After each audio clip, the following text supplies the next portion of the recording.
Nicholas, we're back. Yes, we are.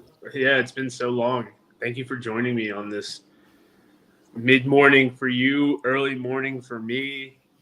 UFL season complete, coming back 2025.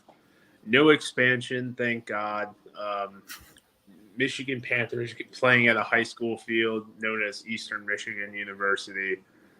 But the thing I care about and you care about the most is roster transactions. Absolutely. And in the pre-show, before we even get into it,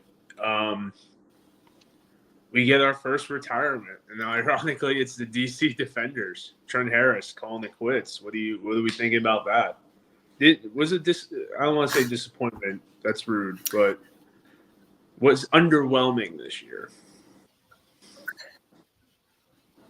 Yeah, you kind of thought he was going to be the guy in the room this year, and he wasn't. Other guys who I was completely writing off or like seeing as like depth as like, a Drick Roberson and Malik Fisher. Those were the guys who kind of were the alphas in that room. Harris was fine. Like he definitely was not Houston Roughneck Trent Harris this season.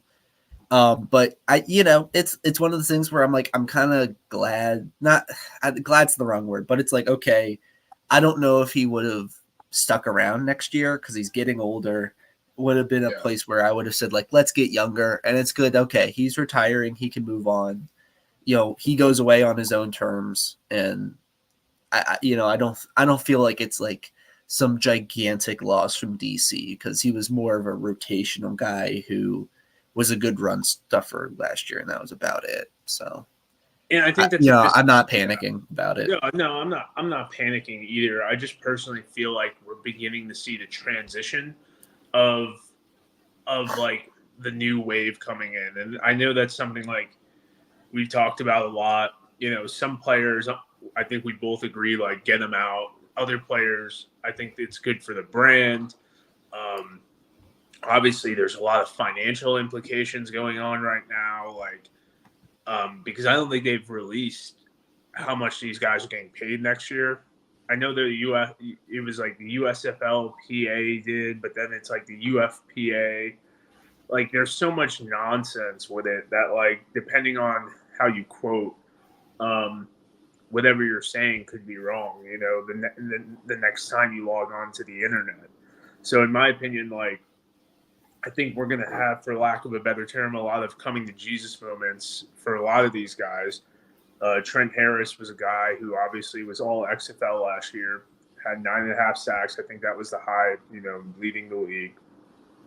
After that, I think he had a half sack this year. Got some interest with the Broncos, but that's a guy when he hangs it up.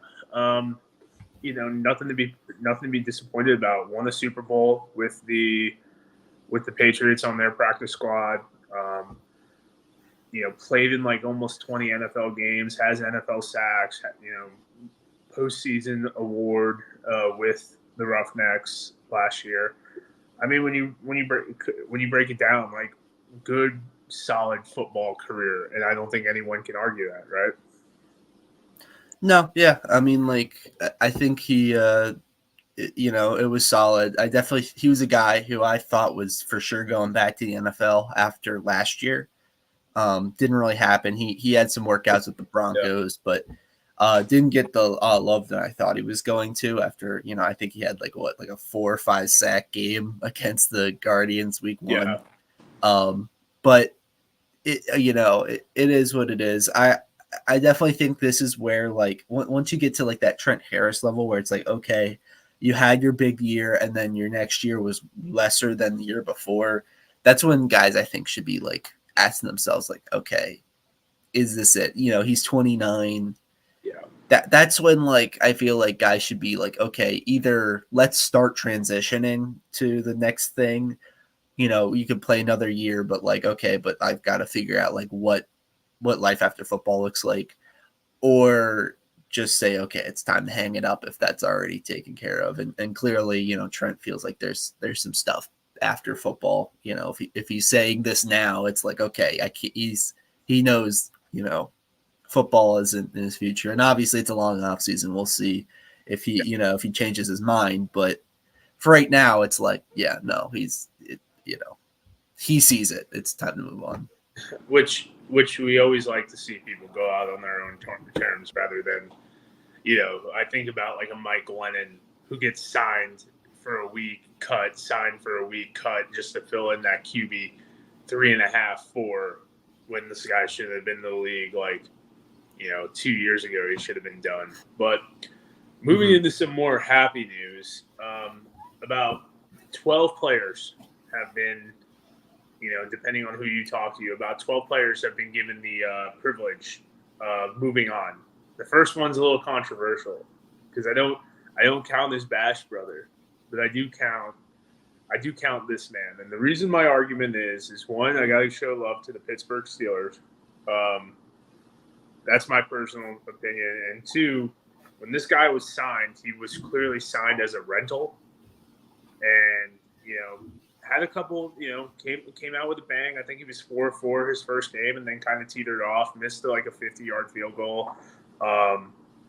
Nothing too sexy. Ramiz Ahmad getting signed post his Stallions career to the Washington Commanders, especially after Brandon McManus. Brandon McManus gets signed. They haven't signed any other kickers. I believe he's the solo kicker going in there. So very curious to see what happens for him and the Commanders. Washington has signed UFL, USFL players before. There's a comment we'll get to in a second. They've had Alex Akinmulu on their roster for the last 2 years, former Stars guy. Jared Jones-Smith was on their roster. I believe he was elevated at some point last year, but he spent a lot of time on the practice squad. Tucker Addington was a late signing for them last year. He was released recently. They've signed Channing Stribling, DeJuan Neal, a decent amount of guys. And if I'm missing anyone, Nick, please. But just off the top of my head, I think when I was looking it up, it was about 7 or so guys that have signed in the past 2 years with Washington. Yeah, I can't think of anyone off the top of my head, but there's certainly a team that invests in that. This is a new regime, though, so that's something to keep in mind, is that a lot of that previous stuff is like, okay, but how much is that going to play into now? They signed Davion Davis is on their roster. Ooh, yeah, good pull. Yeah. Yeah, that to me is the big one right now. It's a guy with NFL experience, succeeded in the USFL mightily, and then now bounced around. I think he's a lock for the practice squad at a minimum. Let's see what happens in camp. Yeah, that one's a little bit tough because it's a new regime, so maybe not. But like they did sign him to a futures deal, so that's something. Yes. But as far as for Ahmed, I'm a little surprised they haven't added someone else. They worked out a lot of kickers. They worked out Bates, Andre Schmidt, and Matt McCrane. At least those are the ones that were reported right as like the season ended for those players, and they didn't sign any of them. And so I'm a little surprised because I didn't think Ahmed was as good as those guys. And I figured like at least get him some competition, and maybe they will at some point, but we'll see. I mean, this is an opportunity that Ahmed's never had before. Before he was in Green Bay and he was like a kickoff specialist and never really got a shot to be the kicker. Right now he is the kicker. And so we'll see. I'm not super high on Ahmed. Like he's fine. I don't know if he's a guy who necessarily in the NFL is going to stick around for a while. As a Band-Aid, though, of like the guys available, he probably isn't a bad opportunity. You've seen him, kick game winners, a couple months ago. So, and then we get into the, conversation of do you count him or not? For me personally, and for all my references, I don't count him. And kind of the rationale there is that that's a sliding scale when you pick guys who are cut. I kind of am only going to talk about guys that like the league would announce, right? And so if a guy gets cut and then signed to the NFL, it's weird. It's an edge case, but it happens a couple times and it's like, okay, but like if I count Ahmed, do I count Matt Lanters, who was on a team for a few weeks but then got cut? Do I count the guy who got cut in camp? I just said, okay, I'm just going to avoid the situation. I'm just going to do the ones that like the league would announce, and guys who have to get like cut by a team to sign, not necessarily cut because Chris Blewett's healthy again. So all in all, like we'll see. I think he's obviously one of the guys who has the best chance of making a roster right now if we're talking on that level, but I'm not like over, head over heels about Ramiz Ahmed. Oh yeah, but in my opinion, anytime a specialist from the UFL, USFL, XFL gets the NFL opportunity, history has shown us that their odds of making the team are up exponentially. Like, and I know we all talk about Turpin, we all talk about Aubrey, but Ahmed played in an NFL game. DeMarcus Gates, was primarily a special teams guy. He played in 5 or 6 NFL games, was active multiple times. Micah Abernathy has former Gamblers, and I believe he was a 2020 Renegade. I don't know if he played in the AAF. I feel like he did, but he's carved out a nice 2-year career. Tay Hayes, like any of these guys who can, play special teams. Maurice Alexander, 2 years with the Lions. I'm kind of looking fringe right now, but in the end, like 2 years with the Lions. That's Michael Bandy. I'm sure that's what's kept him around is his ability to be put in a pinch. So it's like people don't realize, like, so this is my argument against the XFL kickoff, and now my argument for the XFL kickoff is before the season started, people wanted to use the XFL kickoff. Well, the XFL kickoff wasn't implemented into the NFL yet, and I was like, well, you have to use what the NFL uses. Like, that's got to be the thing. Like, I know player safety is important, but it doesn't matter because these guys are trying to get to the NFL. You need to give it, like, what is Mike Rose going to be doing? He's going to be doing kickoff. He's going to be doing certain punts and stuff like that. And I know we've talked about this in nauseam, but when it switches, you have to go to what the NFL does so those guys can get the appropriate look. And that was always my argument. Like, did I think the XFL kickoff was safer? Probably, less impact, less running, all that stuff. But that's not what the NFL was using. So circle it all back in, get back on track. I always felt that special teams, no matter what, was the most important thing, and which is why a guy like Cam Phillips from 2020 didn't really get an NFL shot because he hasn't played special teams probably his whole life. So yeah, that's kind of my tangent on that. But so we're both on the same page as of right now. We think Ahmed's pretty decent shot at making this roster. I mean, just by law of attrition, essentially. There's no one else right now, so Exactly. We'll see. Yeah. Maybe they bring someone in, maybe they don't. Maybe let's ride with Ahmed. We'll see. Yeah, I thought they were going to sign McCrane. I really did. I think I felt like we all were pretty confident with Bates to Detroit. I mean, that rumor was circling around for a minute. But yeah, I thought they were going to bring in McCrane. Just because of the connection and whatnot. And obviously, like, I know they're not in DC, but you can't tell me like a scout commander shouldn't go to Alley Field just by like I'm bored.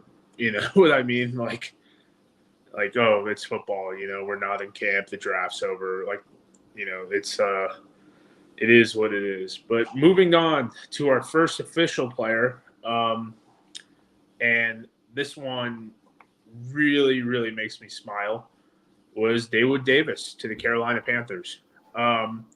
Obviously, all UFL season, despite all the injuries and this and that in the Showboats organization, 41 receptions, 446 receiving yards, 5 touchdowns. He's going to Carolina. I mean, receivers to me are such a hit or miss with this. Like, there's obviously potential here. I felt like last year, if he didn't get hurt in that preseason game, he had a shot of making the Dolphins roster. I feel like at times that Davis was probably, and I know he got all league selection. He's one of the more underrated players in this league. And I think if you did it on the surface, he is a wide receiver 4, wide receiver 5 that could develop into like a wide receiver 3. Yeah, I think with Daywood, first off, I'll say that I was very high on him coming out of the league.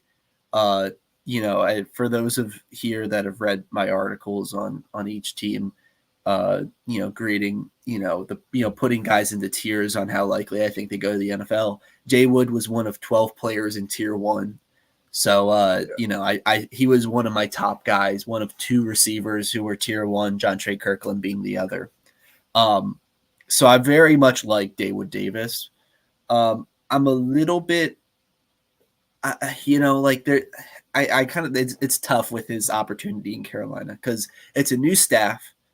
So, but the front office is basically the same. It's Dan Morgan right now as their GM, but he was there under their previous GM. So I don't know if there's really any like front office changes. It's just kind of like the coaching staff pretty much at this point. So they got rid of about half or 3/4 of their scouts. A lot of their scouts, their regional scouts. I work with a gentleman who is connected to that organization, and his son was not retained, and that was the common thing for a lot of those guys. So it was like, I don't know. I've heard half. I've heard 3/4. I'm gonna meet you in the middle and say half. Yeah, I don't know if that has any direct effect. I'm more talking about like, the top where like, Morgan was the second hand man. Now he's the first hand man. That means there's some changes, but like, I don't think it's going to be like a brand new, like, like anyone who was there before automatically isn't valued kind of thing where they're like looking to completely turn over the roster at the back end. But you look at the thing, okay, they've got about 4 or 5 locks, depending on how you feel about like a David Moore or a Terrence Marshall, as a potential 5th receiver. And then they got guys like Michael Strackton, Jalen Coker is a guy who a lot of people liked coming out. He was an undrafted guy out of Holy Cross. A lot of NFL, like draft guys liked. So, you look at that and you're like, okay, well now it's like, if they like those guys, you're talking like 7, 8. That's when you're like, okay, is this guy, is that practice squad? Is he going to come out and dominate in the spring, in the summer with preseason? Because if that happens, then maybe you're talking about him up with like a David Moore. But right now, if I'm betting on it, I think Daywood ends up as a practice squad guy. We'll see. A really good preseason could make him as like a fringe 53 guy. A really bad preseason could take him off the list, though. It's a pretty, like, there's a lot of names deep down in this room, so we'll see. And he got a contract that's like, it's just the base level 1-year deal, so it's not like they are showing their cards like, oh, we really like Dawood Davis. So that's that on that front. And then for Memphis, this has got to sting. If he's gone, that was one of like 2 or 3 guys that I really liked on that offense last year. I've been team Memphis needs to blow it up and start over roster wise already. I think if they're going into camp with more than 30 of the guys currently rostered, I think they're doing it wrong. They need to really, they need to start over because a lot of this roster is just old, slow, spring football vet type guys. Especially on that offensive line. Yeah, they got to start over there pretty much. Outside of like, as if you can get back Lindstrom, great at center, and then it's like, that's about it. Maybe Tunsil, maybe you keep Tunsil around as like a swing tackle. Maybe he can be his tackle for you next year. But like, it's a pretty rough room there.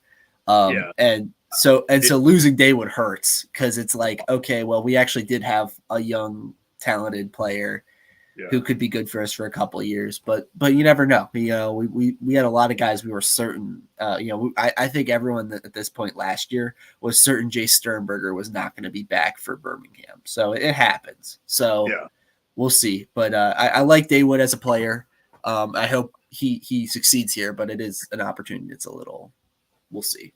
Yeah, I mean, just looking at the roster, I mean, I feel like Adam Thielen's a lock. Obviously, you have Yeah. Xavier Pickett, lock, first round pick.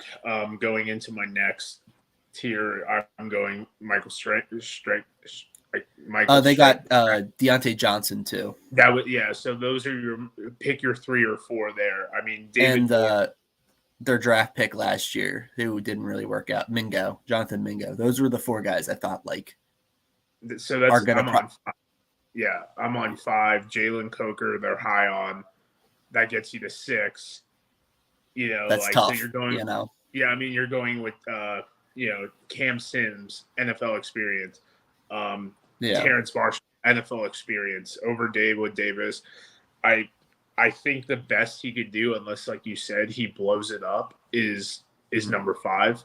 Like, and that's nothing against him. It's just like regardless of how Yeah. good or bad Adam Thielen does, he's he's on that team as your wide receiver too. I mean, the guy put up 1,000 yards last year as a 40-year-old, essentially, Yeah. and had a string of like 5 good games in a row where he looked like he was 2016 Adam Thielen. And you're like, yo, this guy still got it.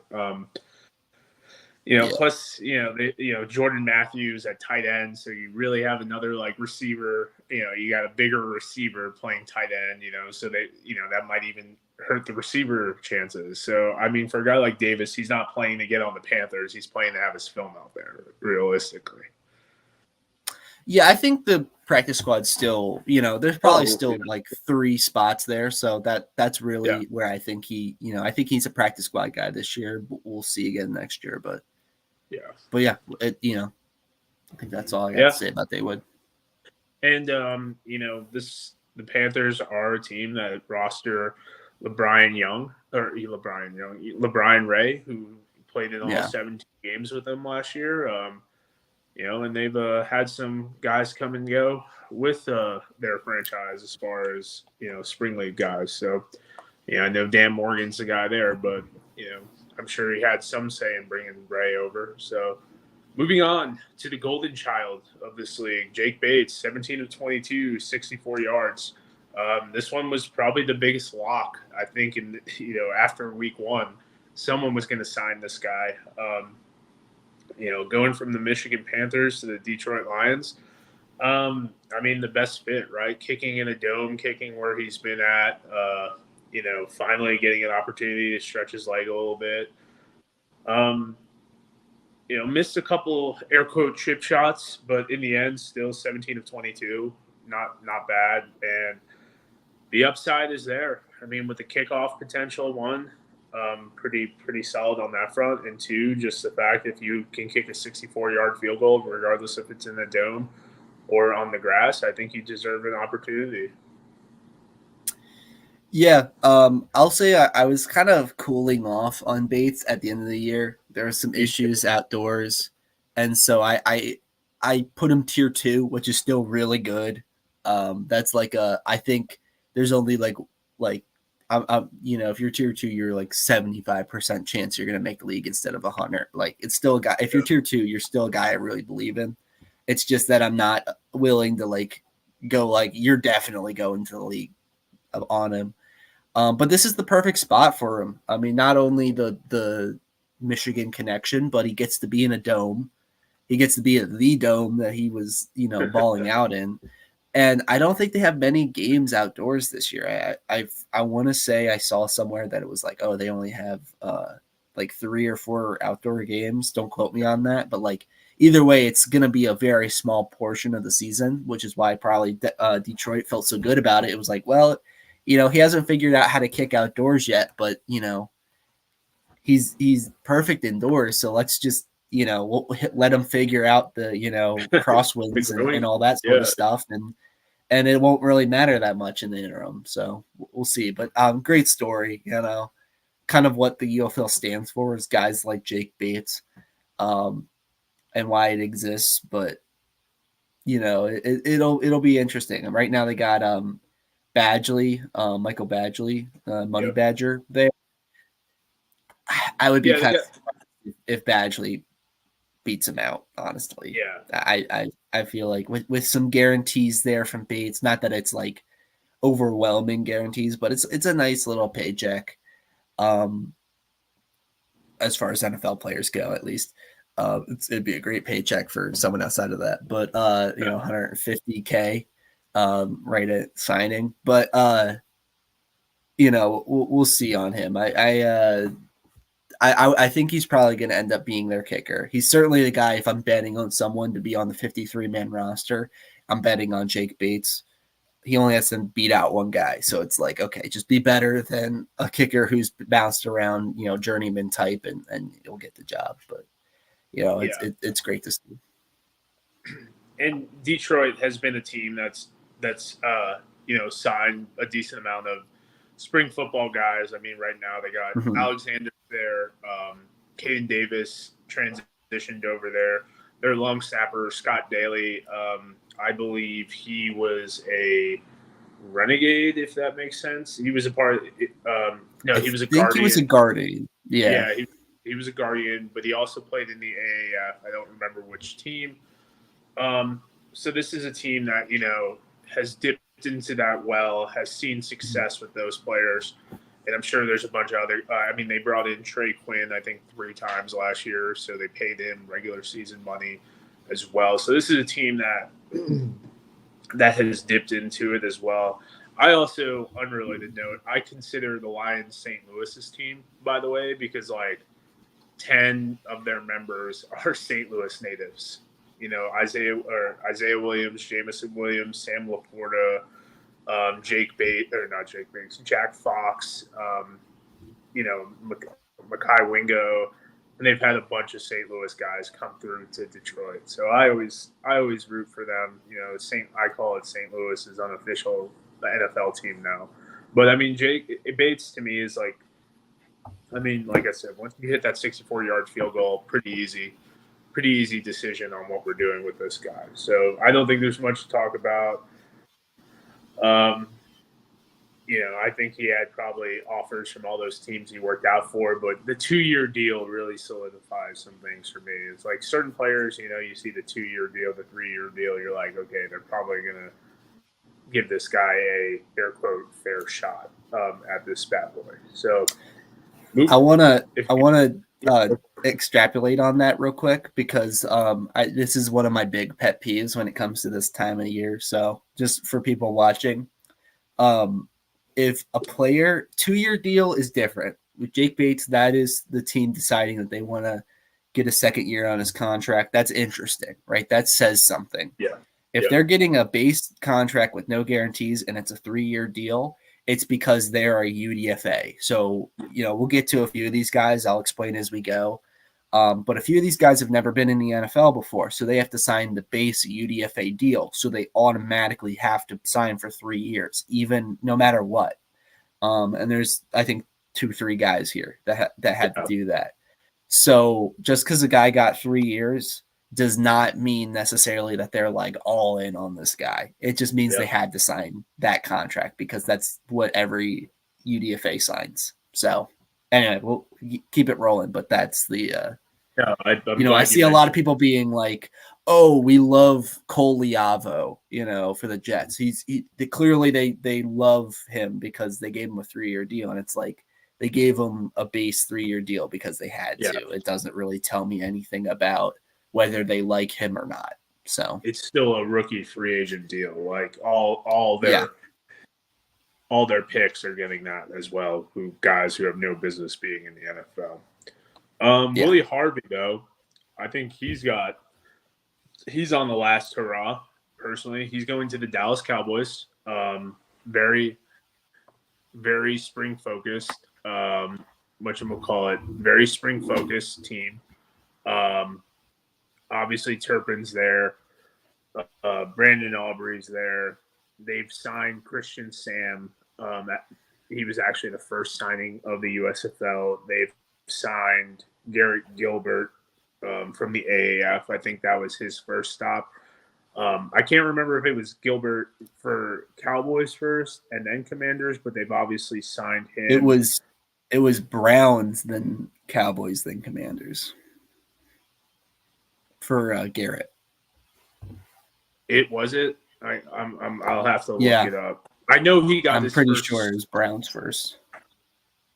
Yeah, because I know he's QB3 and then got bumped up to QB2 after Drew Stanton. But I know his first start was with either the Commanders or the Cowboys. Like, because it was like the big deal. Mm-hmm. It was a COVID start. It was I'm pretty sure it was after the DiNucci experiment, which obviously he's unemployed now. But I mean, Cowboys sign these guys. Cowboys play these guys. I think I said it. I'll mention it again. Tucker Addington was on their roster, the long snapper from the Gamblers at one point as well during the regular season. Harvey's a guy who impressed me a lot this year. I think he looked way more athletic. He's obviously had NFL experience with the Browns. I think he's played in a couple games. I know he's got 2 tackles. He's been a consistent top 10 tackler for the last 2 years. All-UFL selection this year, 4 sacks, 78 tackles, led the league this year. I mean, it's a coin flip for me if he makes the roster, to be honest with you. I can't be confident either way, personally. Yeah, I'm a little lower on Harvey. The one thing I'll say with Harvey, and it's a trend that'll continue, we've seen the last couple of years that the league has really ignored the older players for the younger guys. Like, we've seen guys who balled out and they were 28 never get an opportunity. This year it's kind of flipped a little bit so far with like 12 guys, and that's let me kind of move my pants down a little bit with some of these things because I was really hurt. I was really down on guys who were like 28 and above, which Harvey's 28. Which is reasonable. I don't think you're ignorant at all. I think that's it's just we'll go through it, but there's a few of those guys here that sign very quickly, which I think is interesting. With Harvey's situation specifically, first off, I was higher on Mike Rose, which is, that not really that pressing, but that's something. I think he's probably a practice squad guy. He got a 2-year deal, which is interesting. I don't know, it was no guarantees to my knowledge, at least not publicly. So not anything like that's like you can read in too much, but I think he's probably a practice squad type guy right now. This is another guy we talk a lot about, so far, special teams. I think he's got to be a plus player in special teams in the preseason. But all in all, like, he had a really good season. He deserves an opportunity.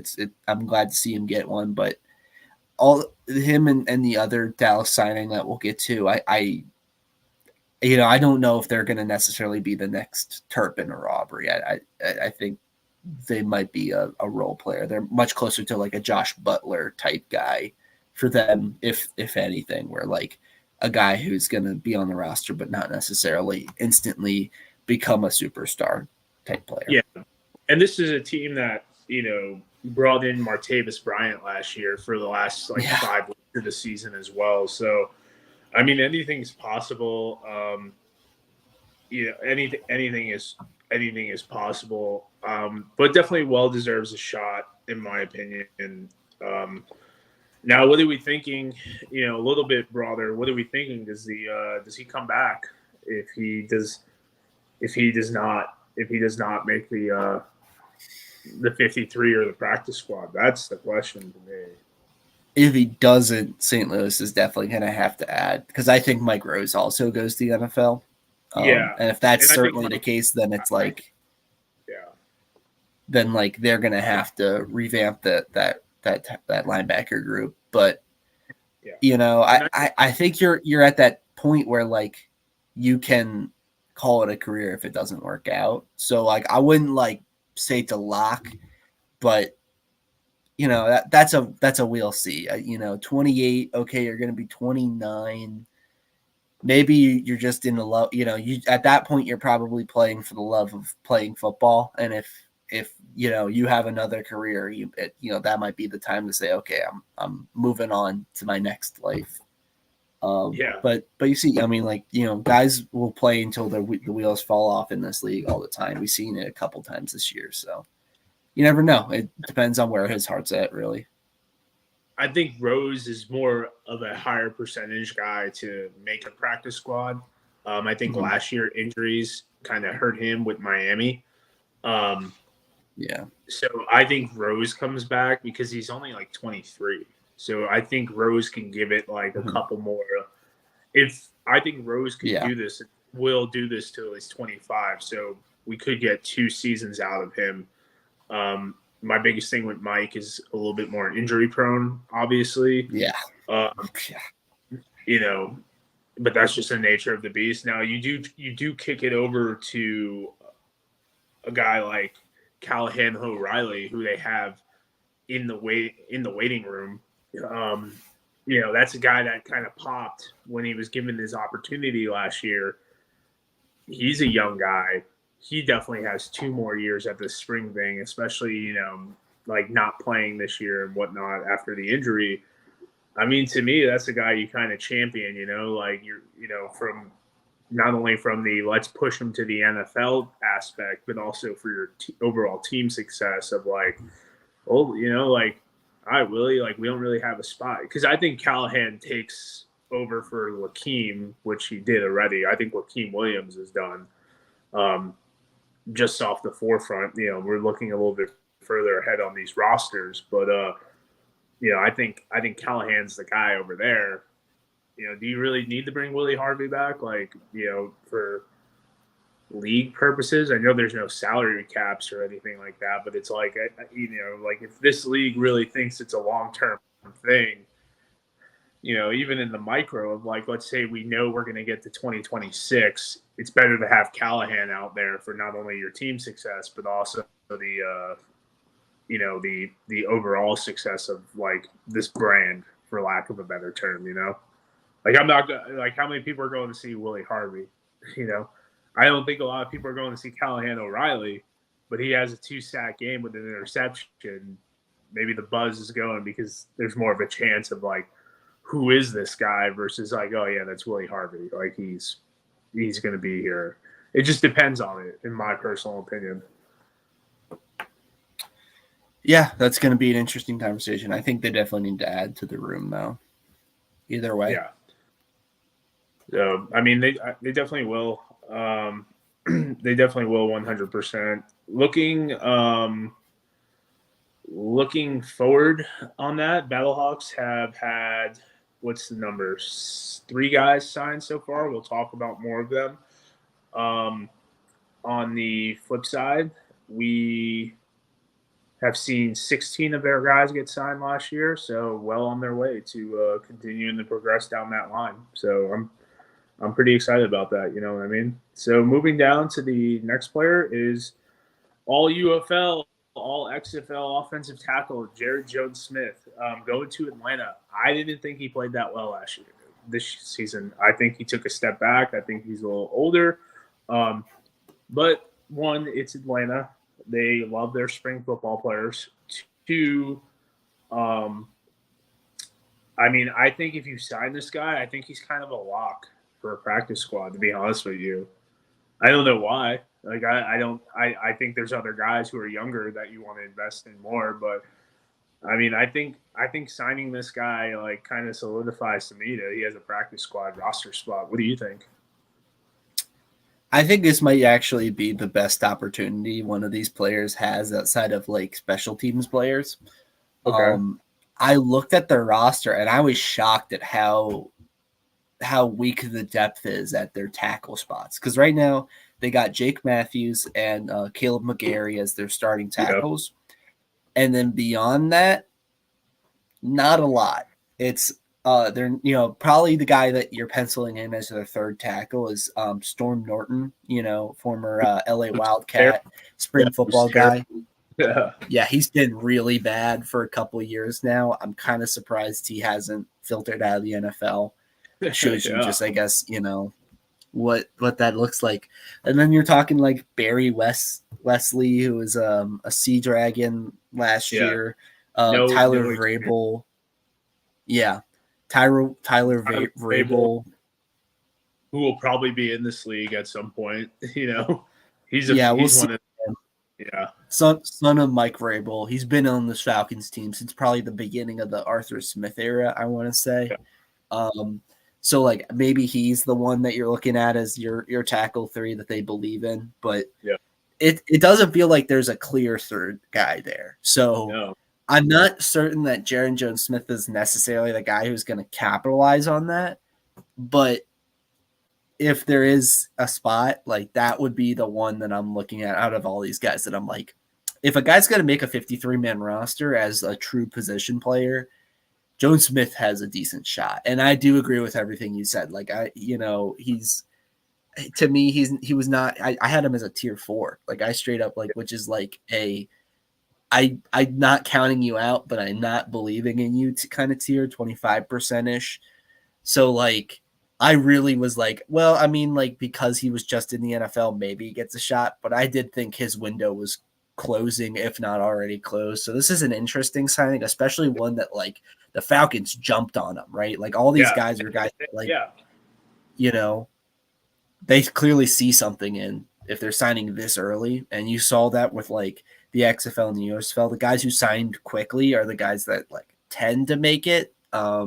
It's not a perfect 1-to-1, but like, you know, these are guys that they were watching all offseason being like, the second he's available, we're jumping on him. So it's an interesting spot. I think that's a player that I don't know if it's interesting because I like the opportunity more than the player. And for St. Louis, like if they lose Jaron Jones-Smith, which might be to the NFL or to retirement, potentially another older guy, they gotta get a new tackle. Like I'm sorry, I'm just they have to invest at tackle. Bushel Beatty's another one who's getting older. He might even be 30. He's 29, 30. He's getting up there in years. And I'm not like in love with anyone else in that room, honestly. I think they've got to. If you're looking at like St. Louis, like what's a room that they really need to get some youth into? I think tackle and offensive line as a whole, really, like their offensive line is getting, you know, older. You know, they got Vidal Alexander who's like 30, 31 out there. It's like, okay, we gotta start getting some young guys in here. If I'm St. Louis, I cut, and I hate using that word. I bring a youth movement towards my offensive line. I probably don't bring back JJ. I don't bring back Vidal. I don't bring back Jawan. I give Steve another year. Mike P, I personally think will be gone at some point because I do think an NFL team will sign him as a practice squad player because he has. I thought Mike P played better this year than he did last year. Personally, I felt like he was more comfortable with his footwork, and it looked to me that I saw him making more calls this year. So, like from a football education wise, he's strong as an ox, all that goofy stuff. But now it seems like the football IQ has improved a little bit. So I think those two guys are kind of my locks to bring back. Vidal, I would like to see Donovan West in there. I think Mags played pretty well when given the opportunity a couple times, but also I felt that he couldn't get into a groove as well. So, that comes down to like another thing too is like you're going to get rid of some of those younger players. On that offense. There's not many, but like, do Donovan and Mags want to play with the Battlehawks, or are they going to ask for a trade and release? If all three of those guys come back, if Tenton Salts comes back, is that a guy that like, are you going to attract the right players to have your depth players? If you as a player are looking at these guys and you're like, they're just stocking up with older guys, I'm never going to get my shot type thing. So I think that affects it on one hand as well. I mean, Abdul Beecham, was a guy they had as well. He's a bit older. I think he's like 26, 27, right? I don't think he's that young. He's been around these spring leagues for a while. So like, there wasn't an unknown on their roster, on their offensive line. Like every one of their offensive line. It was the same 5 guys. Well, even the depth. Even like Tenton has been with the Michigan Panthers. Abdul was with the Maulers. Donovan was with Vegas last year. Eric was with the team. There wasn't really anyone that like didn't. Mm-hmm. I think Justin Turnton was the only one that really had no experience, and I think he went up to the CFL. I don't know if he's still on the roster, But I mean, I think it's weird because I just have a good feeling JJ is a part of this organization in one way or the other. Like Yeah. like I think he's better than Barry. He's got NFL experience. He's got experience in the AAF. He's played about almost 20 games this year in the XFL, UFL. I mean, those reps count, you know? So, you know, going against some good dudes and whatnot. And Atlanta does love their spring league guys. I mean, they signed Prince Emili.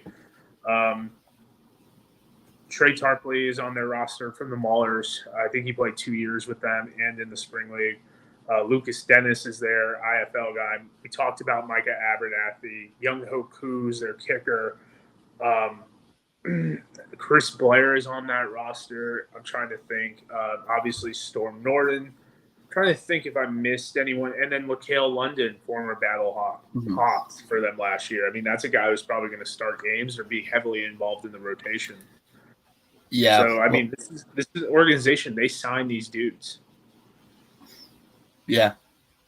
If you want to get even deeper into it, they've had Logan Woodside on their roster and Taylor Heineke. So, I mean, they signed spring league guys. So, and I mean, we'll see what happens on that front.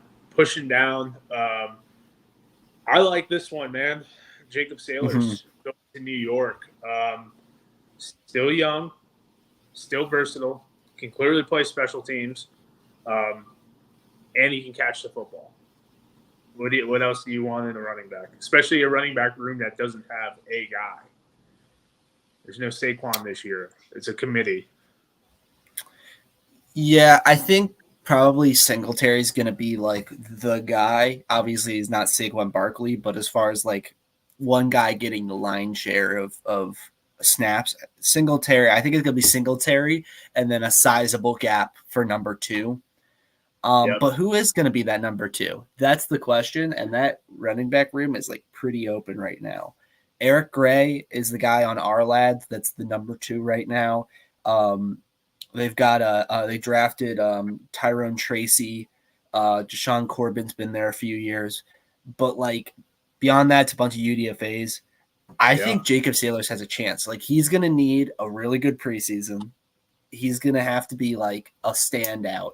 He can't just scoot by on an okay preseason. He's going to have to like blow it up. But if he does, like there's a window where he could even be like the RB2, as crazy as that sounds.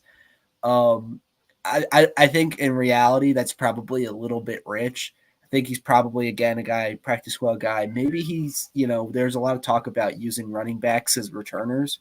He might be a guy that, you know, if he might try to be the returner type. And, you know, maybe they're going to give Tyrone Tracy that role, but you know, that's something that, you know, Jacob Sailors might be able to do. I think he has the body type for it.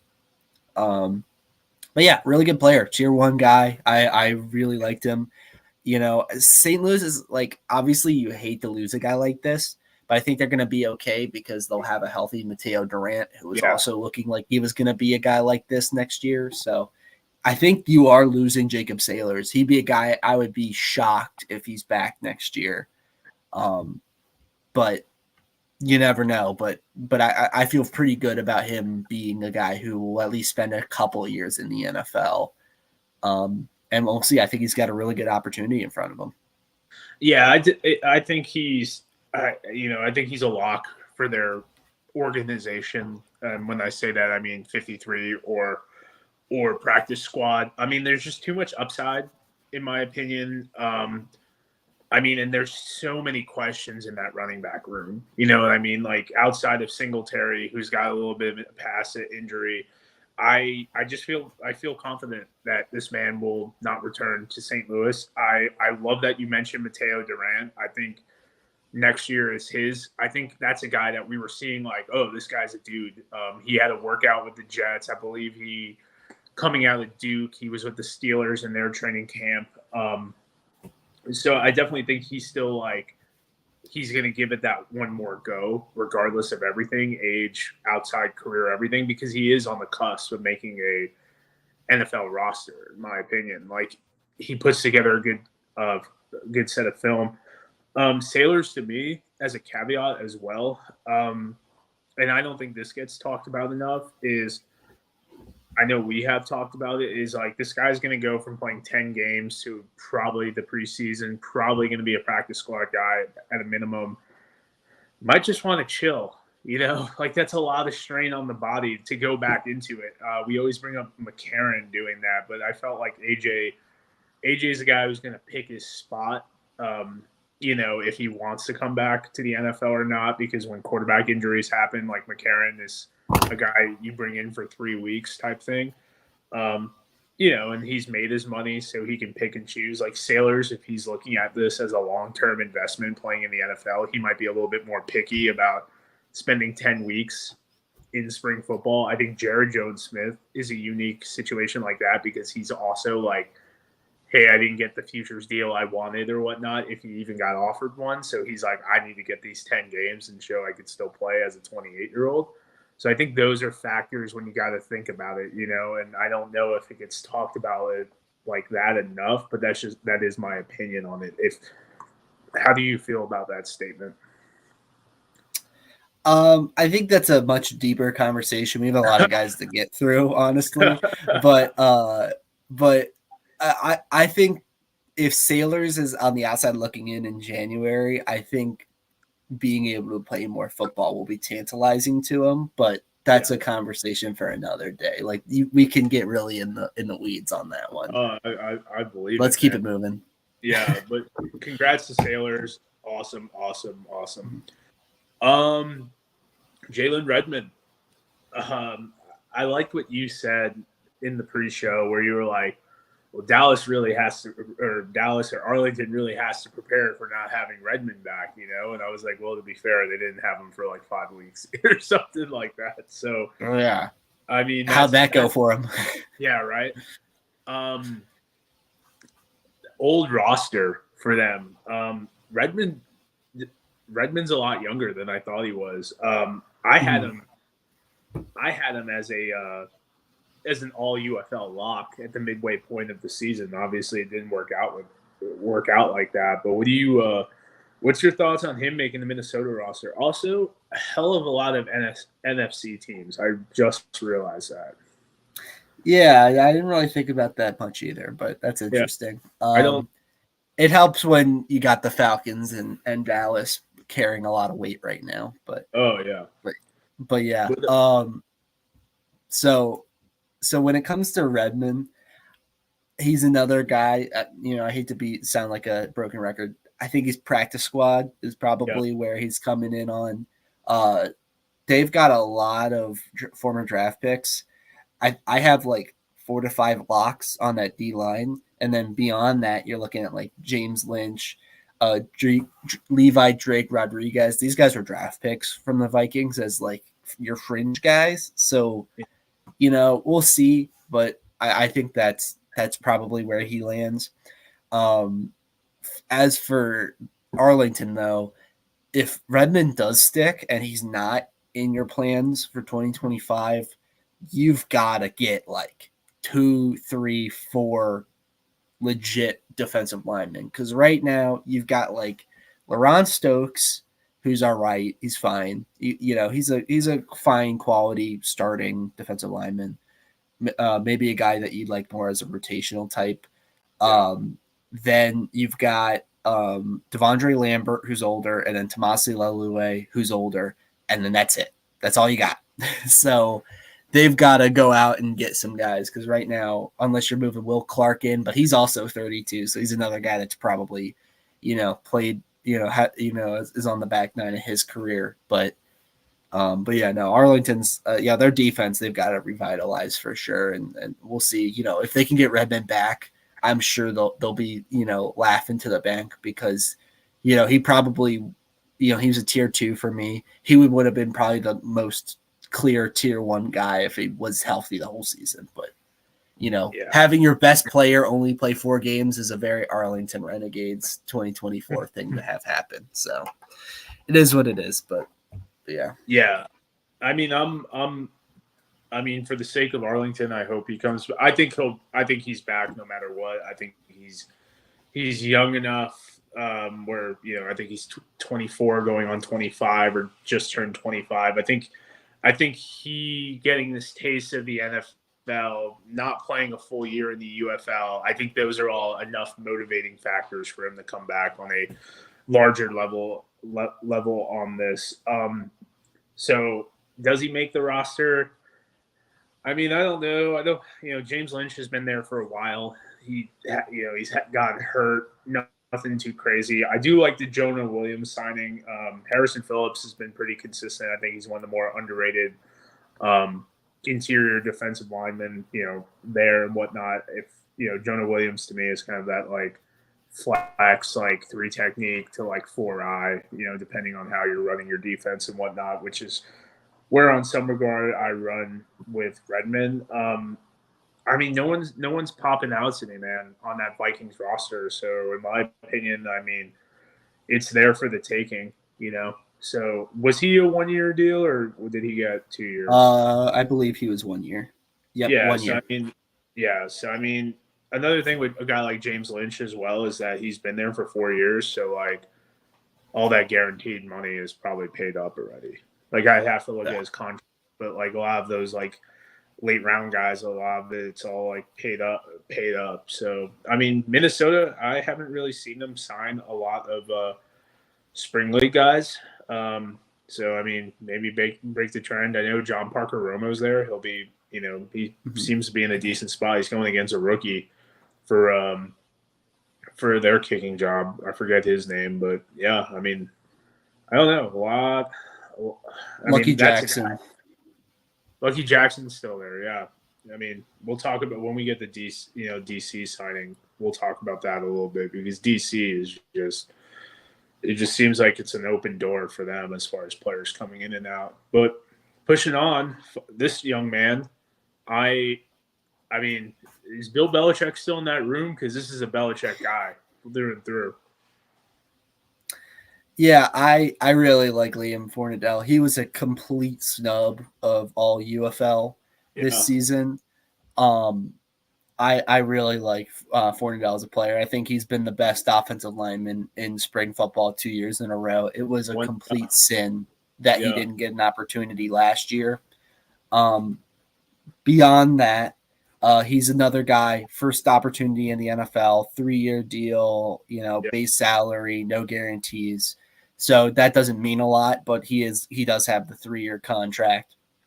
And then you look at the Patriots, they probably have 3 to 4 locks. They got a lot of young guys that were recent draft picks, a lot of 3rd, 4th round picks in that room that I think are going to stick around for at least another couple years. It makes Fornadell getting on the roster tough. I really think he's got to beat out like a Michael Jordan, who's been one of the worst offensive linemen in the NFL for like 5 years now, to be like the practice squad guy, which I think is completely possible. Like that's very likely. We'll see how he looks in the preseason, but I think again, practice squad type guy. Maybe he can sneak onto the roster because there's so many young guys that if he stands out, maybe he gets that look. But I think in general he'll probably be a practice squad guy. And for DC, that's tough. I think if they can get their guys back, I think they've figured some things out on the offensive line late in the season. I think I like the Yasir Durant at left tackle. I like Jared Williams as your right, Lamont Gallard as your left guard, and then Maedi as your center. If you're bringing those 4 guys back, it's like you're cool with it because it's like, okay, well, you're losing your best offensive lineman, but it's only one real weakness on the offensive line. Like you only really have to replace that right guard spot. Maybe that's Greg Long. They do have John Yarbrough there. I'd rather get a younger guy than, just go with John Yarbrough. But, that's one spot on the offensive line that necessarily needs to be replaced. So it's tough because it's your best offensive lineman, but I think they'll survive. It's funny. I wasn't really big on Yarbrough the last 2 years, but seeing him in DC, I probably saw some of his best football.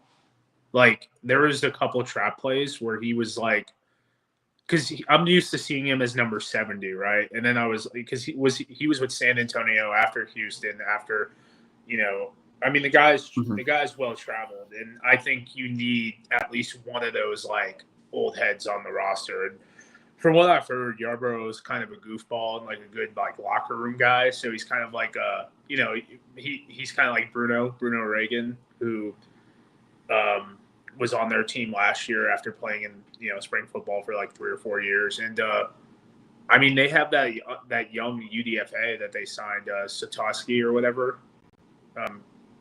He was like signed the week before. I forget his full name.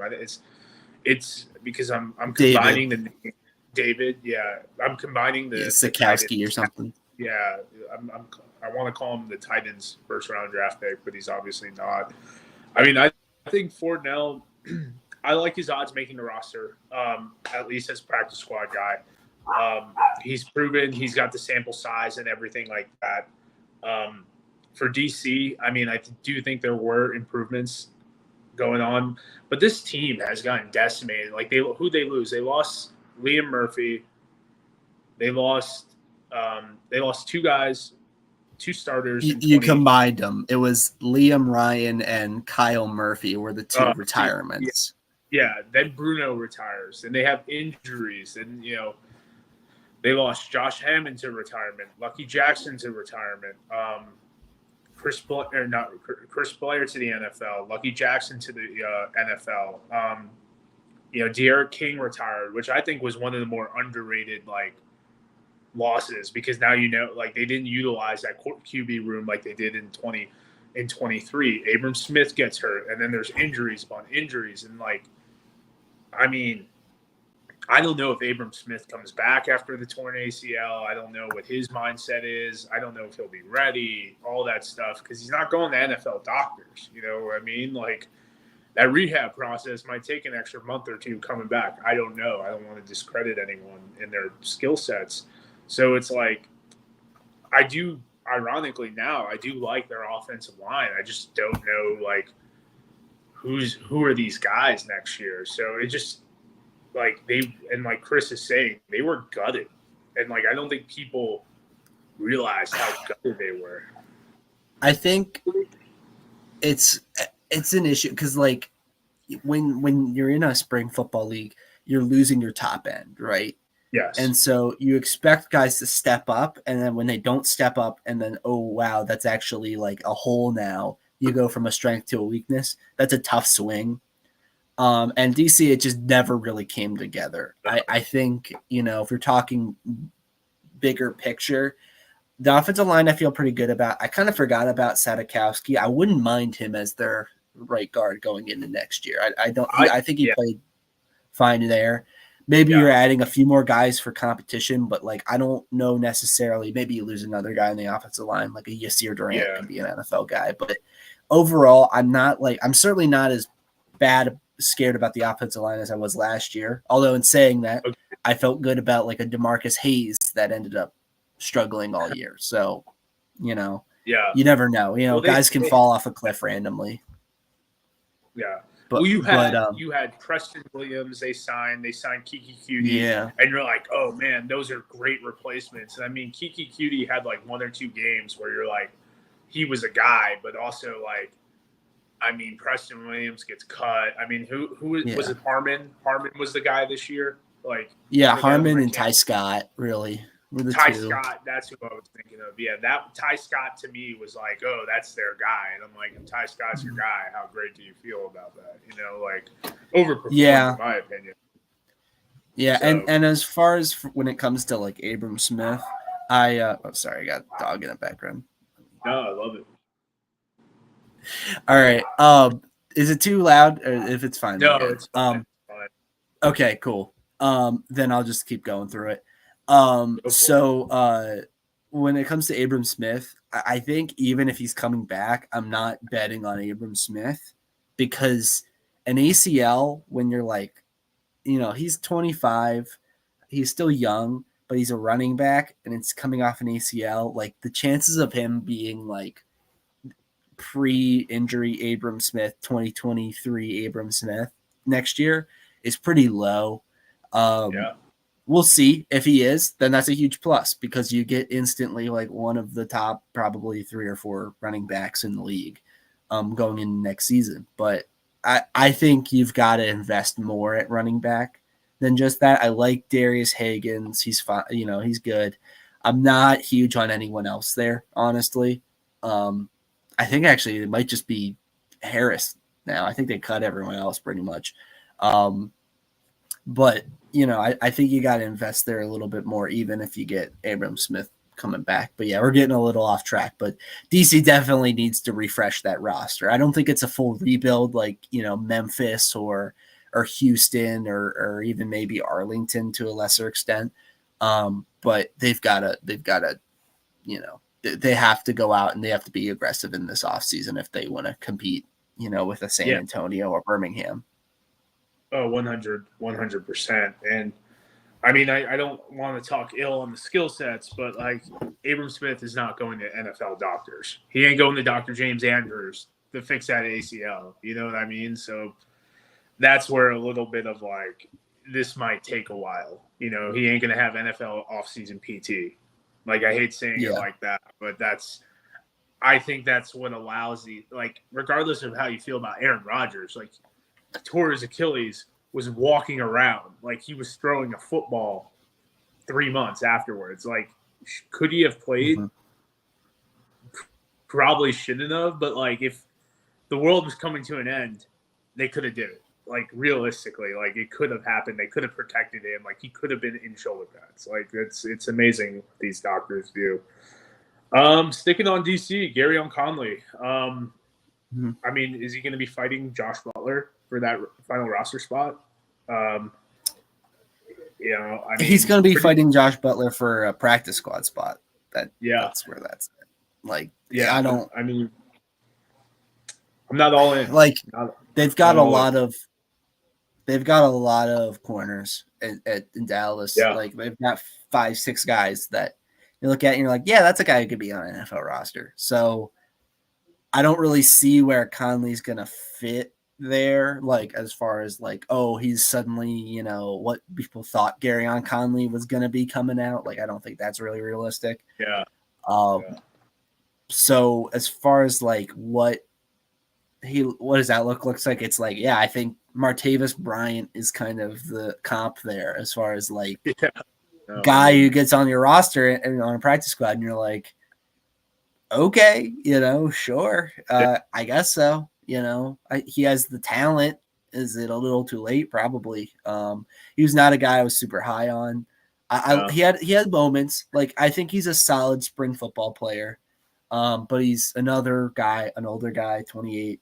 And he was inconsistent. He had injuries.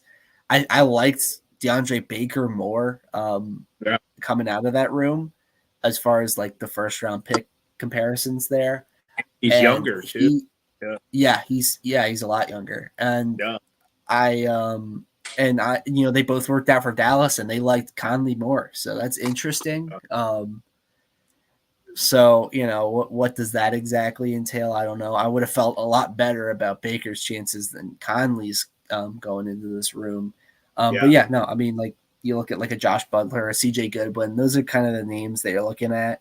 I think there's a chance he gets on a practice squad if he plays well, but I don't really see much upside here on this. I also don't think it's a guy where like in a year from now, well, he spends the year on the practice squad and gets elevated and he looks really good. And then, I just don't see that. I think this one's kind of like a, maybe he's able to get a year on the practice squad out of this, but like that's probably about all you're getting out of Garyon Conley at this point in his career. It's good for him though. I mean, like, he hasn't been in the NFL for like 3-4 years. So, that's a thing to talk about with the UFL. Like, we're giving this guy an opportunity who would have never been in the NFL ever again. But as far as like what he's going to achieve, again, he's not Turpin or Aubrey. Oh, no, he's definitely, to me, fighting for Josh Butler. I keep Butler on my practice squad because he is a little bit younger and you're investing more time into him, in my opinion, if it comes down to Conley. But if the second he gets cut, if I'm Von Hutchins, I'm bringing him back, and not because of his play on the field, but because I'm hoping I can get some more dudes on my team. Because oh man, like I got cut from the NFL, but Garyon Conley's on the DC Defenders. Like I use him as a recruiting piece, in my opinion, and Yeah. like I feel that Baker deserves an opportunity, and I feel like he will get one, whether it be like tomorrow or week 5 of NFL training camp or whatever. Like I do like Baker a lot. He seemed to be a little bit more mature as well. I kind of felt that Baker was going to be like Eli Apple a lot. Ironically, both drafted by New York. But it's just I don't know. This screams of Martavis Bryant signing, in my opinion. So I'm just kind of like, Yeah. it's a numbers pick for me. A numbers guy as far as for the league. Like we've seen it through years. It's like a guy's getting cut, but enjoy it while you can. Stack up. You made $60,000 in the UFL. Stack up your stipend checks, and Conley's made a decent amount of money. So hopefully he's financially set. But yeah, add some of that stipend checks to your 401k, my man. Go for it. But this one's a fun one. This one's a fun one. Yeah. Oh, go for it. Yeah, go for it. I just wanted one last thought that when you were talking about Baker, just so like people know, the signings are going to dry up right now. NFL teams are going on vacation, so probably for the next month, you're going to see like a very slow trickle. Like maybe we eke up to 20, like at best, over the next month. And then once training camp starts, that's when things are going to start picking up again. But like this is a good time to do it because it's going to be probably about 11 or 12 for like a month now. So, but anyway, Cole Diabo, sorry about that. Love it. Love it. Love it. Love it. Love it. I mean, just versatile, mean, plays all the buzzwords, the lunch pail guy, mauling guard, can play a little tackle, could be a center, IFL to XFL to UFL to now the New York Jets. Big fan of the signing. I think because of he's not that old. I believe he's raw. I think his versatility. This guy to me screams project, and I love it. Interesting, yeah. I like Cole Diabo. I'm really excited. I was really not thinking he was going to get this opportunity. You look at a guy who's never been in the NFL, was 26, played really well. Like I'm not saying he wasn't deserving of an All-UFL thing, but like you look at like, for instance, his PFF grade from last year to this year, it's not like he was in another tax bracket. Like he was a similar player. So it was just more of like, because I think it was really just San Antonio was good and everyone was like, oh, hey, Cole Diabo is actually pretty good. 100%. The team's good.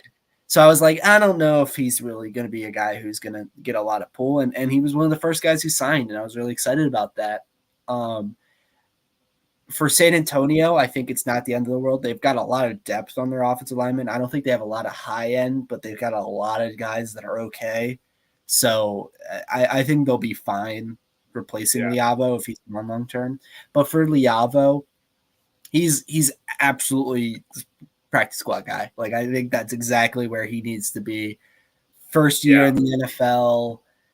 You never say never on the roster, but they've invested a lot on the offensive line. So I don't really think it is. And like you say, versatile, but like, okay, his only UFL snaps were pretty much at left guard. He had a few at right guard last year, but maybe he is versatile, but we haven't really seen that, at least in the UFL.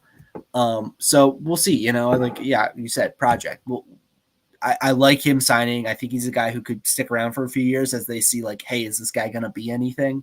But you're just happy for him because it's like, man, he definitely deserved this opportunity, and it's cool to see him, get one and get on a team that they were quick on it. And he's another guy, 3-year deal doesn't mean much, but like the fact that he was day one signing with the team is saying a lot, Yeah, I definitely think practice squad project guy. Like I'm definitely like the speed of this signing, like, hey, let's get this done before we go on vacation, to me is like, we want you to have the playbook.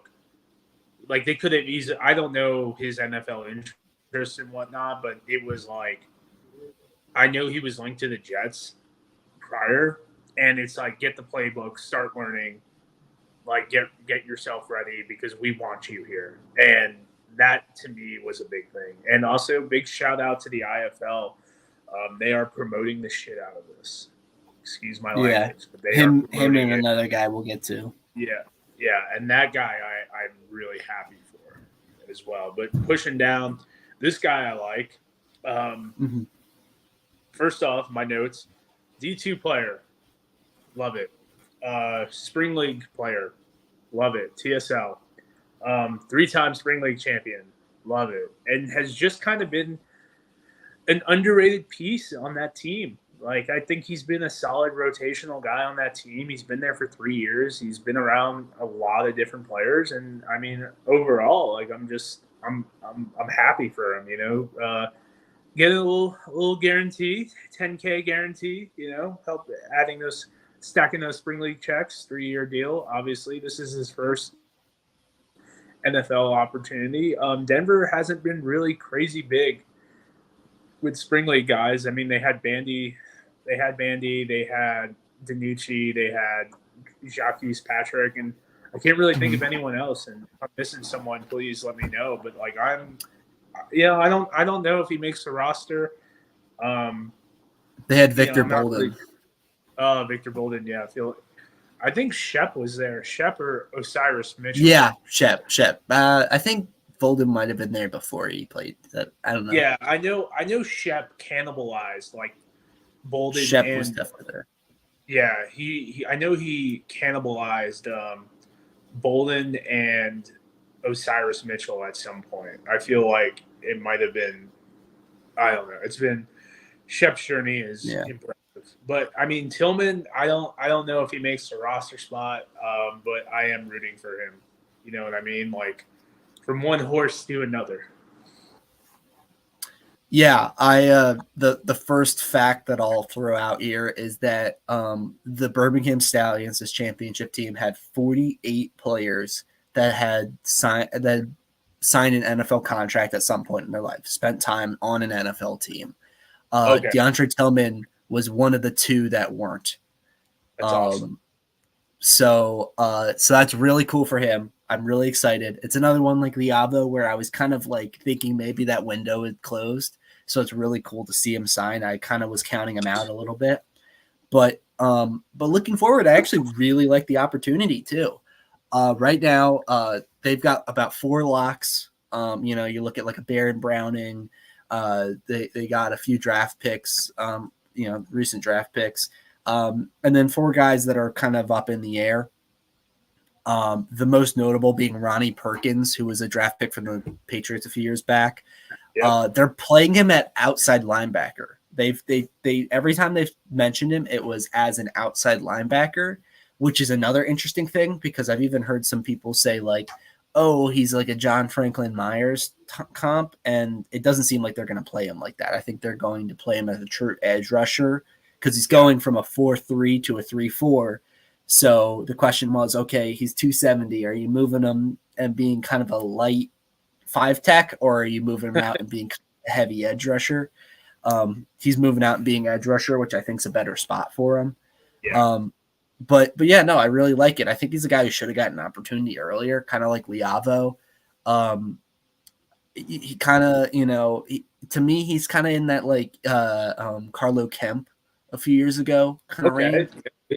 And I think Kemp's stuck on the practice squad too, right? Yeah, that's kind of my vibe, where it's like a guy who maybe wasn't as high profile, but just had a really good year and is a guy that has a really good opportunity in front of him. But I think if he just does all right in the preseason, he could be a practice squad for sure.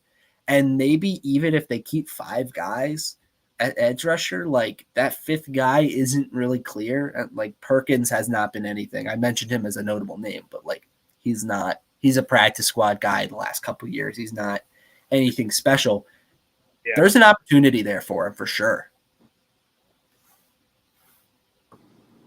Yeah, I mean, with a guy like that, you're kind of, I don't want to say banking. I kind of fall back to, um, I kind of fall back to my mindset of get the guy the playbook, get him, sign him early. Like, Mm-hmm. we want this guy. Not that they play the same position, but Drew Sanders is injured. I don't think one of their inside linebackers. So that could free up Yeah. some opportunity for special teams reps. I know a lot, Drew is probably going to be battling with Cody Barden and Alex Singleton for maybe a linebacker spot, but I assume he would be on the punt team. So now you got Tillman can get those reps. I mean, Ronnie Perkins, like you said, he's a St. Louis guy, so a little biased, but a realist at the same thing. I do have a small connection with him on a personal level. That's a guy to me. It's like, hey man, you really need to be a guy on special teams, and if Tillman can make that impact on punt and whatnot, maybe even be a wing on the field goal on field goal team or something like. That's a guy, that's a guy you want to keep around, in my opinion. Denver has a couple spring league guys. They have Mitch Fabroni from the Pittsburgh Maulers, who's been one of the better tackling long snappers. That's a stat for you in the NFL. And also Michael Bandy's there. So I mean, outside of that, I'm not really sure, but I mean, like, I do like these guys getting signed quickly to get the playbook, to get, a little bit of a heads up than some of these other guys. So, and then I hate to say it like this, they haven't even put Drew Sanders on IR yet. So we could see some more movement and whatnot. It's funny. I was talking with Mike Mitchell about it. It's like anytime I see a guy get released from an NFL roster, I'm like, oh, which UFL guy are they getting, and what UFL team does this guy go to? So I saw it with Denzel Mims the other day. I was like, oh, you're a Brahmo. Like, I was like, Ty Scott to that team, Denzel Mims to the Brahmas, or that's my opinion on it. But I mean, Tillman, regardless if he makes it or not, one, he's getting paid NFL money, so big plus side to that, and two, just getting the opportunity. Like, I was talking to BJ Wilson about this a year ago or 6 months ago when he played with the Panthers. He's like, "Yep, still got some of that Carolina, Panthers money in my bank account." So not many people can say that. I'm like, hey man, more than me. So David Tepper's never paid me. So I always think that's funny. If I ever played in the NFL, I would probably make a new bank account and don't touch that 10 grand and the checks that they give me if I can afford to, just to say it's still there. I don't know. It might be a little thing, but another IFL guy. Pretty pumped about this. Love this picture, by the way. Getty Post Dispatch or Getty picture this one. The Vulture, as I like to call him, former IFL guy. This is a guy I was so high on last year, believe it or not. Not to go to the NFL, but just kind of help out. He got an opportunity. I think it was like week 10 or something like that, and he played pretty well. Had 6 touchdowns this year. It was a little bit of a vulture in my opinion, but love Ricky Perkins. Really, really high up. More involved in the passing game this year. Going to the Seahawks from the Stallions. Another guy. So, what are we thinking about him? Yeah, and I didn't really mention with Tillman either, but I think the Stallions are fine. They've got a really deep roster, so I'm not panicking about losing these guys. But Pearson's really good, and I bumped him up a lot after the championship game in the playoffs. I thought before I was like kind of like, maybe this guy's a little overrated, and then he had the championship game, and that kind of put to bed those silent thoughts. For him going to the NFL, I think this is a good spot. Yep. Right now, Pearson, the Seahawks for Pearson, they have 2 locks in Kenneth Walker and Jack Charbonnet, which are closer to like Pearson types. And then they got Kenny McIntosh as their third, who's like probably closer to a lock, but he's more that receiving threat. So I don't know if they're keeping 4 right now. They got a bunch of UDFAs that he's going up against. So we'll see. who they end up liking. But I don't think it's out of the question that he could potentially even make that roster if he has a really good preseason. We'll see. It would be that's a lot of type. Like, do they like McIntosh as their third more than Pearson is the skill set there? But yeah, I mean, not a ton to say. I really like Pearson. I think it's a good opportunity. Yeah, and I'll keep my thoughts on Pearson pretty short because they echo yours. Kicking more to like the Stallions though, I mean, like they're always going to be fine. I mean, Potter does a good job over there. Skip does a good job over there. He was playing with his second best quarterback, and they won a championship. I think we really I wasn't as high on Corral as you were, but what really changed me is hearing Corral on the sideline, and like he understood football, like he understood what Skip was trying to do, whereas Martinez was first read. I'm nervous, and we saw that with Martinez in the first 3 weeks of the season, and then he went on that 5-game stretch. But we saw Corral, and this was an argument when Corral was struggling that I was like, hey, I do think Corral and Martinez give you more bang for your buck. Because Birmingham did not look that good in the first 4 weeks of the season, in my opinion. Like, they could have easily, record could have changed and whatnot. Now, I do think they overall are the best team in spring football, and you can argue they might be the best team in spring football history going back to the 70s to the World Football League. But my argument was like, would you rather have Jamar Smith, who's going to play within himself and be a little bit more conservative, and you run more with C.J. Marable and Ricky versus the dynamic playability of Martinez, which he obviously showed. So, I mean, with Birmingham, I just feel like it's just like rinse, wash, repeat. I mean, I think Martinez is gone this year. I would love to.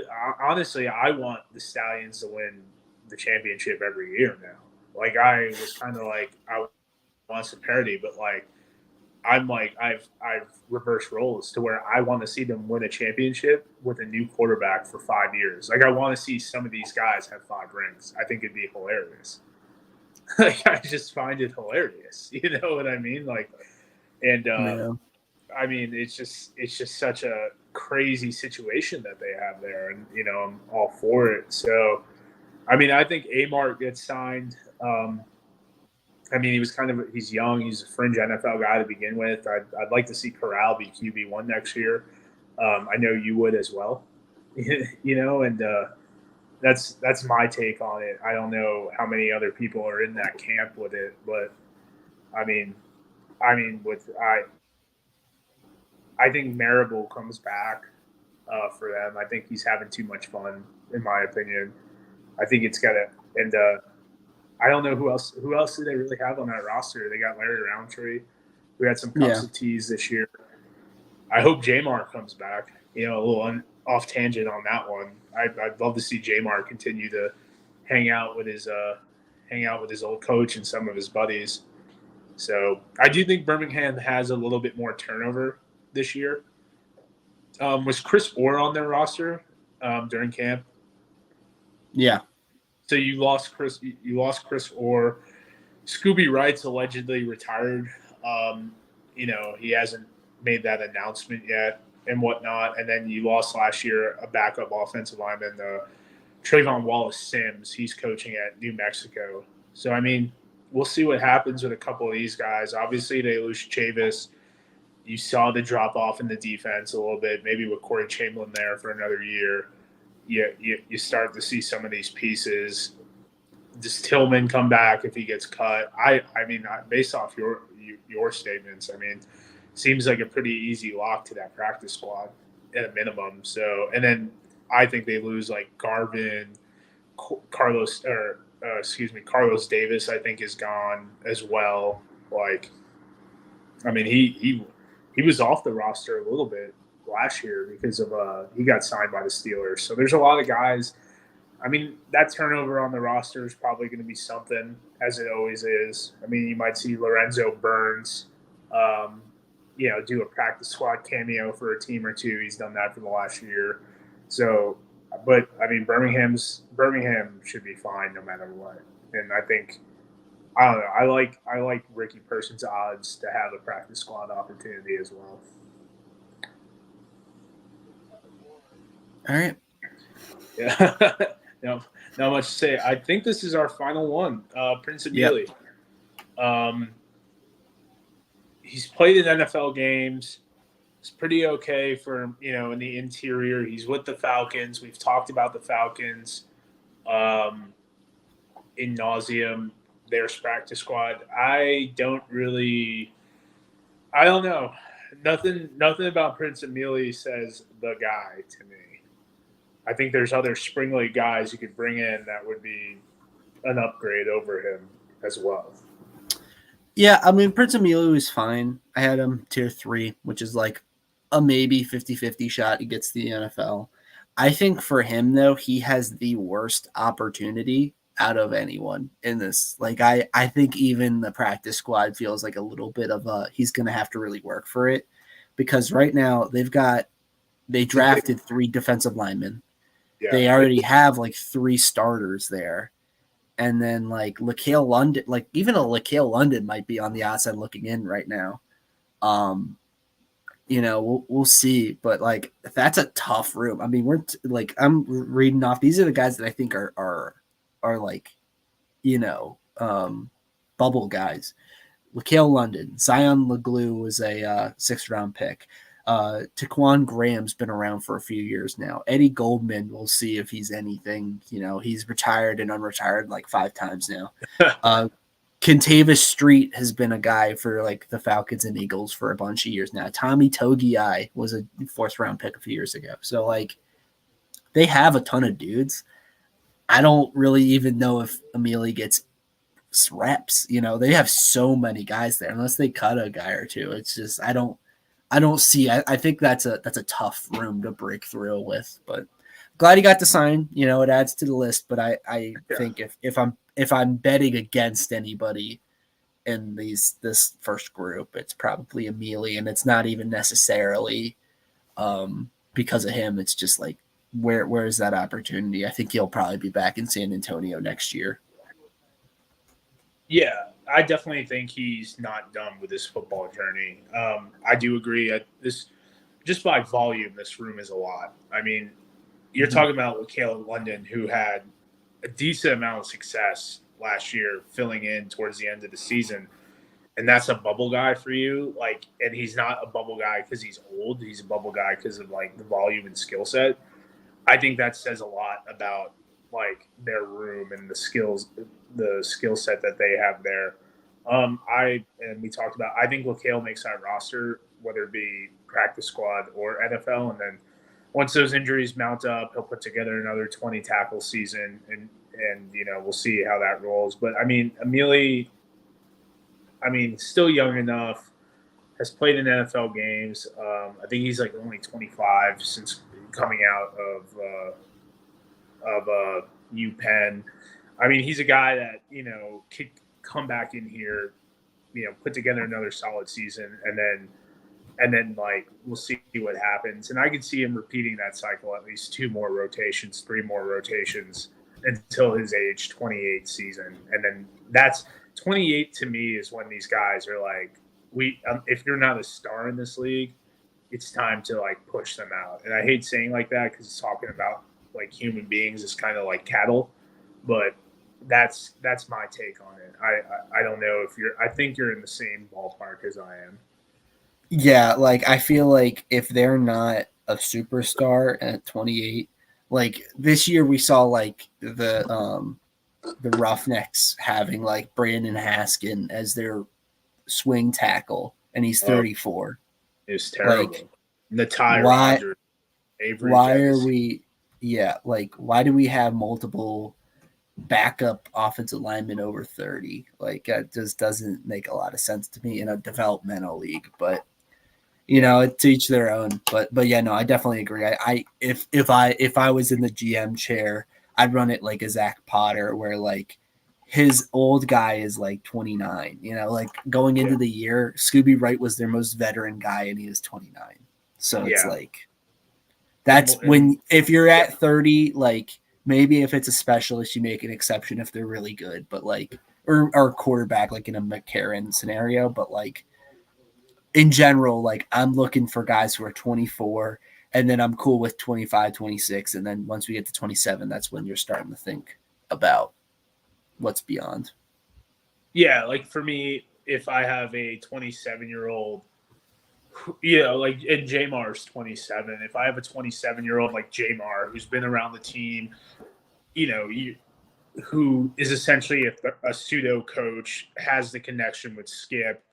I mean, Jamar can play in this league for as long as he wants, in my opinion. I feel like, like he's not really taking reps from younger guys either. He seems like a good team guy. That's a guy, I want to keep around. McCarron, I could argue, was the most valuable player to his team because after the injury, we saw the drop off. A lot of people are kind of wanting Perez on the out. Felt like he's stealing reps from, Ehlers and Scott. Well, he put together statistically the best season of quarterbacks. I mean, Teamu is another guy who is starting to get up there that people might be wondering, like, what are you doing here, guy? So like there's a lot of nuance with this like, I hate to say it, with the age limit on some of these guys that they'll start coming up. But like you got a guy like Brandon Haskin, like one not performing at a high level. I would rather have a younger player who might not air quote be as good and just out there as my swing tackle versus, Haskin. But then, I talk out both sides of my mouth with this because, John Yarbrough is a guy who's older. His NFL opportunity is not there, and looked pretty decent when given an opportunity with DC. So it goes back and forth, I think it's such a case by case basis. Also, Yeah, I mean, like, I feel like if your back half of your roster should not be veteran types, and like I'm okay with some exceptions here or there, but like in general, for like starters, like Darius Phillips, he's 29, I think maybe he's 28. Like that's cool, especially if he's a first time spring football guy who's been in the NFL for a bunch of years. That's totally cool. But yeah, I'm definitely I want these teams to get younger, and at quarterback, I hope there's a real revolution this offseason where like we're looking at like 4 or 5 of these teams having at least competition for QB1, if not a new quarterback. Yeah, I mean, we'll talk. We'll talk about that later in the season, later in the off season. But I mean, your big three for your big three right now are the question marks of AJ Luis and Jordan. I mean, those are your big three, and I mean, going off the teams from week one to from week one to of 23 to 24, we saw 4 new quarterbacks in there as well. So it's like, what's the true transition here and whatnot. So I don't know. I am very, very curious myself. But Nick, I know you have to go. We'll get back on in probably a couple weeks, talk some more shop and everything like that. Absolutely. Guys watching, I think we high watermarked at like 50. At 50 was our high watermark and whatnot. So that was pretty cool between Twitter and YouTube and everything like that. Guys, follow Nick at like Thorn PFN. He's got the greatest spreadsheet ever.